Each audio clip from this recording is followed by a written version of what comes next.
തമിഴ് രാഷ്ട്രീയത്തിൽ ഇനി തളപതി യുഗം.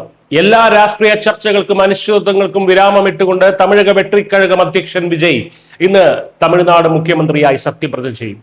വെറും നടൻ എന്ന നിലയിൽ നിന്ന് തമിഴ് ജനതയുടെ ഭരണാധികാരി എന്ന പദവിയിലേക്കുള്ള വിജയുടെ ചുവടുവെപ്പ് ഇന്ന് യാഥാർത്ഥ്യമാവുകയാണ്. ചെന്നൈ നെഹ്റു സ്റ്റേഡിയത്തിൽ നടക്കുന്ന ചടങ്ങിൽ 10,000ങ്ങളെ സാക്ഷിയാക്കി ഉച്ചയ്ക്ക് 3:15 സത്യപ്രതിജ്ഞ. തിരഞ്ഞെടുപ്പ് ഫലം വന്ന് 6ാം നാളാണ് തമിഴ്നാട്ടിൽ പുതിയ സർക്കാർ അധികാരമേൽക്കുന്നത്. ശനിയാഴ്ച വൈകുന്നേരം ഗവർണർ രാജേന്ദ്ര വിശ്വനാഥ് ആർലേക്കറുമായി വിജയ് നടത്തിയ 4ാം കൂടിക്കാഴ്ചയിലാണ് സർക്കാർ രൂപീകരണത്തിന് അന്തിമ അനുമതി ലഭിച്ചത്. TVK ജനറൽ സെക്രട്ടറി ആദവ് അർജുനയ്ക്കൊപ്പം രാജ്ഭവനിലെത്തിയ വിജയ് തനിക്ക് സഭയിലുള്ള ഭൂരിപക്ഷം ഗവർണറെ ബോധ്യപ്പെടുത്തി. ഇതോടെ ഗവർണർ തന്റെ കേരള യാത്ര റദ്ദാക്കി ചെന്നൈയിൽ തുടരുകയായിരുന്നു.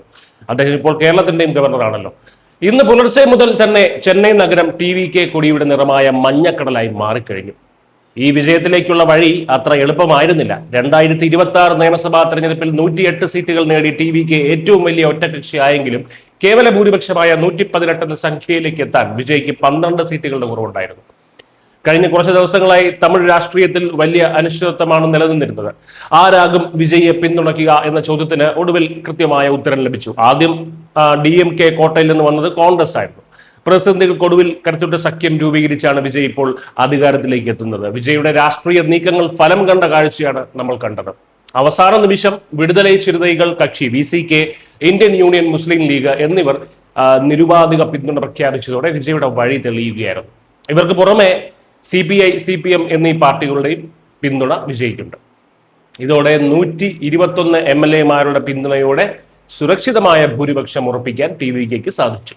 VCK അധ്യക്ഷൻ തോൾ തിരുമാവളവൻ ഔദ്യോഗികമായി തന്നെ പിന്തുണ അറിയിച്ച് കത്ത് നൽകിയതോടെയാണ് ഗവർണർ സത്യപ്രതിജ്ഞയ്ക്ക് സമയം അനുവദിച്ചത്. ഒരു നടൻ എന്നതിലുപരി കൃത്യമായ രാഷ്ട്രീയ തന്ത്രങ്ങളിലൂടെ തമിഴ്നാടിന്റെ ചെങ്കോൽ കൈക്കലാക്കാൻ വിജയ്ക്ക് സാധിച്ചു എന്നത് ഇന്ത്യൻ രാഷ്ട്രീയത്തിൽ തന്നെ വലിയ ചർച്ചയാവുകയാണ്. സഖ്യകക്ഷികളെ ഒപ്പം നിർത്തിക്കൊണ്ടുള്ള ഈ ഭരണം തമിഴ് ജനതയ്ക്ക് എന്ത് മാറ്റമാണ് കൊണ്ടുവരിക എന്നത് ലോകം ഉറ്റുനോക്കുന്നുണ്ട്. ഇന്നുച്ചയ്ക്ക് 3:15 നെഹ്റു സ്റ്റേഡിയത്തിൽ മുഴങ്ങാൻ പോകുന്നത് തമിഴ് രാഷ്ട്രീയത്തിന്റെ പുതുചരിത്രമാണ്.